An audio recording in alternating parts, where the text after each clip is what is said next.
ये है हमारे पास कंपनी लॉ का 2021 का क्वेश्चन पेपर। ये बीकॉम 4th सेम का क्वेश्चन पेपर है जो रिलेटेड है कुरुक्षेत्र यूनिवर्सिटी से, केयू का पेपर है ये। तो इस पेपर में आपको 9 क्वेश्चंस दिए गए हैं, जिसमें फर्स्ट क्वेश्चन कंपलसरी क्वेश्चन है। फर्स्ट क्वेश्चन के आपको 5 पार्ट्स मिलेंगे। ये 5 के 5 पार्ट्स कंपलसरी हैं, इनमें आपके पास कोई ऑप्शन नहीं है। तो ये फर्स्ट क्वेश्चन करना कंपलसरी है। उसके बाद आपको बचे हुए 8 क्वेश्चंस में से जो 8 लॉन्ग क्वेश्चन है उनमें से सिलेक्ट करके कोई भी 4 क्वेश्चंस अटेम्प्ट करने हैं। तो अब यहाँ पर आपका जो फर्स्ट क्वेश्चन है ये क्वेश्चन कंपलसरी क्वेश्चन हो गया, तो ये तो करना ही पड़ेगा। उसके बाद जो बाकी 8 क्वेश्चंस बचे उनमें से 4 क्वेश्चंस को कैसे सिलेक्ट करना है, इसका क्या प्रोसीजर होगा, तो ये सब डिस्कस करेंगे हम कि कैसे हमें क्वेश्चन को सिलेक्ट करना है, उनको अटेम्प्ट कैसे करना है, और जो ये 2021 का क्वेश्चन पेपर है इसमें कौन कौन से क्वेश्चन आए हुए हैं, किन किन चैप्टर से आए हुए हैं। तो जब भी हमें क्वेश्चन पेपर मिलता है एग्जाम में तो हमारा फर्स्ट स्टेप क्या होता है, उस पूरे क्वेश्चन पेपर को रीड करना अच्छे से। और अब सेकंड स्टेप क्या होगा, क्वेश्चन पेपर को अच्छे से रीड करने के बाद जो आपके पास ये ऑप्शनल क्वेश्चन दिए हुए हैं, मींस 8 क्वेश्चन दिए हुए हैं, उनमें से आपको 4 सिलेक्ट करने हैं, तो उनको सिलेक्ट करने का प्रोसीजर होगा सेकंड। तो अब हम सिलेक्ट कैसे करेंगे, कोई भी ऐसा वैसा क्वेश्चन हमें उठा के अटेम्प्ट नहीं करना, सिलेक्ट वही क्वेश्चन करना है जो हमें अच्छे से आता होगा। फर्स्टली जो क्वेश्चन सबसे ज़्यादा अच्छे से आता है हम उस क्वेश्चन को सिलेक्ट करेंगे।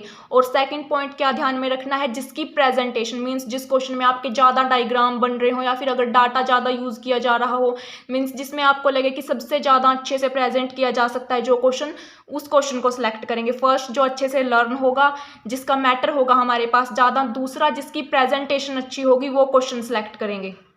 और तीसरा इंपॉर्टेंट पॉइंट ध्यान में रखने लायक ये है कि जो आपको 8 क्वेश्चन दिए हुए हैं, अब 8 में से जो सबसे ज़्यादा मोस्ट इंपॉर्टेंट क्वेश्चन लग रहा है आपको वो सिलेक्ट करना है। और इसके साथ में एक पॉइंट और ध्यान में रखना है कि जो आपको डायरेक्ट क्वेश्चन पूछा गया है, सिंपल जो आपने बुक में रीड किया है वही आपसे क्वेश्चन पूछ लिया, तो उस क्वेश्चन को सिलेक्ट करना भी बेटर रहेगा, ताकि कोई बाकी क्वेश्चंस कई बार घुमा फिरा कर दिए हुए होते हैं, तो उनसे अच्छा है कि डायरेक्ट क्वेश्चन जो पूछा गया है उसको सिलेक्ट करें। तो ये जो प्रोसीजर है क्वेश्चन पेपर को रीड करने का, उसको अटेम्प्ट करने का, ये उनके लिए है जिनको 8 में से 6 या 7 क्वेश्चन या फिर 8 के 8 क्वेश्चन आते हो अच्छे से, तो वो कैसे सिलेक्ट करेंगे। अब अगर आपको उनमें से सिर्फ 4 ही क्वेश्चन आते हैं 8 में से, तो आपके पास कोई ऑप्शन नहीं है, तो आपको वही अटेम्प्ट करने होंगे जो आते हैं। तो अब इस क्वेश्चन पेपर को रीड करते हैं। फर्स्ट क्वेश्चन कंपलसरी क्वेश्चन है, इसका फर्स्ट पार्ट पूछा गया था ए पार्ट में, what is register of members. तो ये जो क्वेश्चन आया हुआ है ये फर्स्ट चैप्टर से आया हुआ है क्वेश्चन, ये आपको 4 नंबर के अकॉर्डिंग अटेम्प्ट करना है। उसके बाद सेकंड पार्ट दिया हुआ है, discuss the ways by which a company secretary may be appointed. तो अब इसमें सेकंड में आपको एक्सप्लेन करना है कि कंपनी का जो सेक्रेटरी है उसकी अपॉइंटमेंट किन किन वेज से हम कर सकते हैं, ये भी 4 नंबर के अकॉर्डिंग ही करना है आपको। तो इसमें कौन कौन से पॉइंट इंक्लूड हो सकते हैं, जैसे कि अपॉइंटमेंट बाय प्रमोटर्स, डायरेक्टर्स या फिर आर्टिकल ऑफ एसोसिएशन, ये सब पॉइंट्स को इसके अंदर इंक्लूड करना है। उसके बाद सी पार्ट है, what do you mean by quorum. Quorum क्या होती है इसको एक्सप्लेन करना है 4 नंबर के अकॉर्डिंग। तो क्योरम क्या होती है कि किसी भी मीटिंग्स को, जो भी मीटिंग होती है कंपनी की, उनको वैलिड होने के लिए कुछ मिनिमम नंबर ऑफ मेंबर्स की रिक्वायरमेंट होती है, तो उन्हीं को क्योरम बोला गया है, जो मिनिमम नंबर ऑफ मेंबर्स हैं। तो इसमें आपको क्योरम से रिलेटेड सभी पॉइंट्स को इंक्लूड करके 4 नंबर के अकॉर्डिंग लिखना है। नेक्स्ट डी पार्ट है, व्हाट इज डिविजिबल प्रॉफिट। तो डिविजिबल प्रॉफिट क्या होता है, how is such profit determine, हम इसको डेटरमाइन कैसे करेंगे, तो ये भी आपको 4 नंबर में ही लिखना है। ये थोड़ा सा लेंथी दिया हुआ है, लेकिन 4 नंबर के अकॉर्डिंग ही लिखेंगे हम इसको। तो डिविजिबल प्रॉफिट क्या होता है, वो प्रॉफिट जो शेयर होल्डर्स के बीच में एज अ डिविडेंड डिस्ट्रीब्यूट किया जाता है, वो प्रॉफिट होता है डिविजिबल प्रॉफिट। नेक्स्ट पॉइंट है, प्रॉफिट को डेटरमाइन कैसे करेंगे हम इसको, तो ये भी एक्सप्लेन करना है। उसके बाद ई पार्ट है, what is voluntarily winding up of a company. Company का वॉलेंटरी वाइंडिंग अप कब कैसे होता है, इसको एक्सप्लेन करना है। ये हमने पढ़ा है कि 2 टाइप से होता है, मेंबर्स और क्रेडिटर्स के द्वारा हो सकता है वॉलेंटरली वाइंड अप, तो ये एक्सप्लेन करना है। अब इसके बाद सेकंड क्वेश्चन है जो कि 15 नंबर के अकॉर्डिंग लिखने हैं। अब इसके बाद जितने भी क्वेश्चंस हैं, तो सेकंड क्वेश्चन क्या है, discuss in detail the rights and liabilities of a companies member. तो इस क्वेश्चन में हमें कंपनी के मेंबर्स के राइट्स और लाइबिलिटीज़ को डिटेल में एक्सप्लेन करना है। मींस हमें 15 नंबर के अकॉर्डिंग ये वाला क्वेश्चन अटेम्प्ट करना है। अब अगर हम इसे देखें क्वेश्चन को, तो ये हमें डायरेक्ट क्वेश्चन पूछा गया है, कुछ भी घुमा फिरा के इसमें नहीं पूछा गया। डायरेक्ट क्वेश्चन है कि हमें राइट्स और लाइबिलिटीज़ को एक्सप्लेन करना है। दूसरा, इसकी प्रेजेंटेशन भी अच्छी होगी अगर हम इसको पॉइंट टू पॉइंट लिखेंगे, अलग अलग पॉइंट बना के। मींस राइट्स के अलग पॉइंट बना दिए, हेडिंग अलग डाल के राइट्स की, उनके अलग पॉइंट एक्सप्लेन कर दिए, लाइबिलिटीज़ की हेडिंग अलग डाल के उनके अलग पॉइंट एक्सप्लेन कर दिए, तो इसकी प्रेजेंटेशन भी अच्छी होगी। और आई थिंक ये सबको लर्न भी होगा, क्योंकि ये हमारा बेसिक चैप्टर जो फर्स्ट चैप्टर है उसी से रिलेटेड क्वेश्चन है। तो अगर इस टाइप का क्वेश्चन पेपर आता है और ये क्वेश्चन आता है, तो इस क्वेश्चन को अटेम्प्ट करना बहुत ज़्यादा अच्छा रहेगा। अब इसके बाद थर्ड क्वेश्चन है, ये भी 15 नंबर के अकॉर्डिंग ही लिखना है। Companies act impose certain restriction on the appointment of directors, write an explanatory note on such restriction imposed by companies act. तो अब इस थर्ड क्वेश्चन में हमें क्या करना है कि जो अपॉइंटमेंट ऑफ डायरेक्टर्स हैं उनसे रिलेटेड कंपनीज एक्ट में कुछ रिस्ट्रिक्शन लगा दी गई हैं। अब उन रिस्ट्रिक्शन को, जो भी कंपनीज एक्ट में रिस्ट्रिक्शन इम्पोज की गई हैं, उनके बारे में हमें एक्सप्लेन करना है इस थर्ड क्वेश्चन में।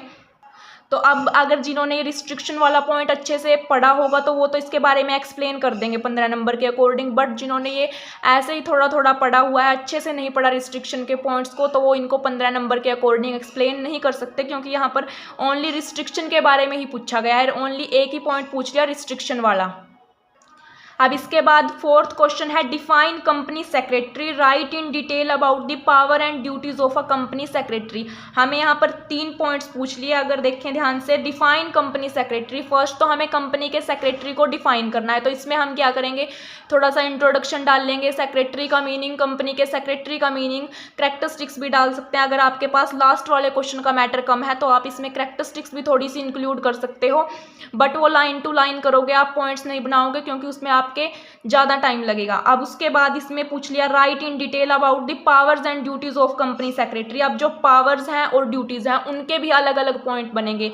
पावर मीन्स उनके राइट्स क्या क्या है कंपनी सेक्रेटरी के, और ड्यूटीज़, तो पावर्स एंड राइट्स को एक्सप्लेन करना है और ड्यूटीज़ को अलग अलग पॉइंट बना के एक्सप्लेन करना है। पहले पावर की हेडिंग बनेगी, उनके पॉइंट्स, फिर ड्यूटीज़ की हेडिंग बनेगी और उनके पॉइंट आएंगे। तो ये क्वेश्चन सबसे ज़्यादा अच्छा है, क्योंकि यहाँ पर आपको 3 चीज़ें पूछ ली, आपके पास मैटर कम नहीं होगा लिखने के लिए, बहुत ज़्यादा मैटर रहेगा आपके पास।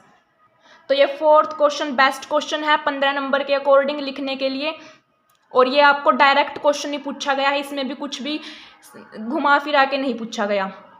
अब इसके बाद फिफ्थ क्वेश्चन है, what are the requests of a valid general meeting, explain in detail. ये भी सिंपल एक ही पॉइंट पूछा है इस क्वेश्चन में, क्या बोला है, requests of a valid general meeting. हमें इसी को एक्सप्लेन करना है 15 नंबर में, इसके लिए भी हमारे पास बहुत ज़्यादा मैटर है।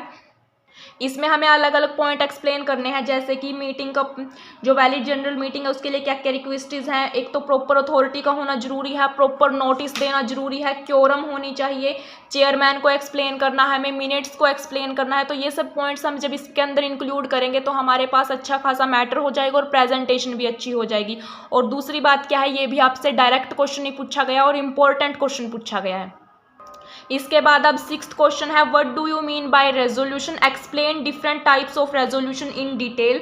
रेजोल्यूशन के बारे में एक्सप्लेन करना है, रेजोल्यूशन का मीनिंग और उनके डिफरेंट टाइप्स के बारे में भी एक्सप्लेन करना है। ये भी डायरेक्ट क्वेश्चन और 15 नंबर के अकॉर्डिंग हम इसको अच्छे से एक्सप्लेन कर सकते हैं। और टाइप्स पूछ लिया इन्होंने यहाँ पर रेजोल्यूशन के, तो हम यहाँ पर डायग्राम्स बना सकते हैं यहाँ पर।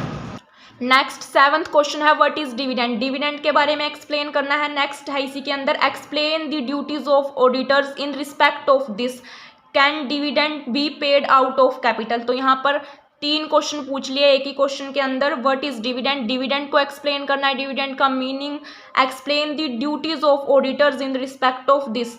तो डिविडेंड के रिस्पेक्ट में हमें ऑडिटर्स की ड्यूटीज़ को एक्सप्लेन करना है। ये ध्यान रखना है कि ड्यूटीज़ किसकी पूछी गई हैं, ओनली ऑडिटर वर्ड यूज़ किया है इन्होंने, ऑडिटर की ड्यूटीज़ को एक्सप्लेन करना है। और थर्ड पॉइंट इसी के अंदर इंक्लूड कर दिया कि can dividend be paid out of capital, क्या हम डिविडेंड को कैपिटल से पे कर सकते हैं या नहीं कर सकते। तो पहले इन दोनों को एक्सप्लेन करेंगे, उसके बाद हम लास्ट में हेडिंग बनाएंगे can dividend be paid out of capital. इसके बारे में अच्छे से एक्सप्लेन करेंगे कि क्या डिविडेंड कैपिटल में से पे किया जा सकता है या फिर नहीं किया जा सकता।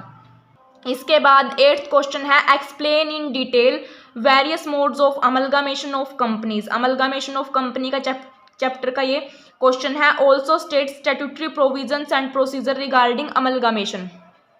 तो अगर हम इस क्वेश्चन को देखें, ये क्वेश्चन इंपॉर्टेंट भी है, प्रेजेंटेशन भी अच्छी होगी और लगभग पूरे चैप्टर से ये क्वेश्चन पूछ रखा है ये।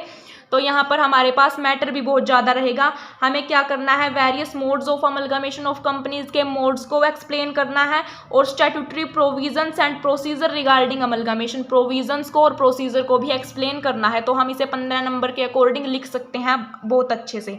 इसके बाद 9th क्वेश्चन है, what do you understand by winding up of company, discuss the circumstances in which a company may be wound up by the national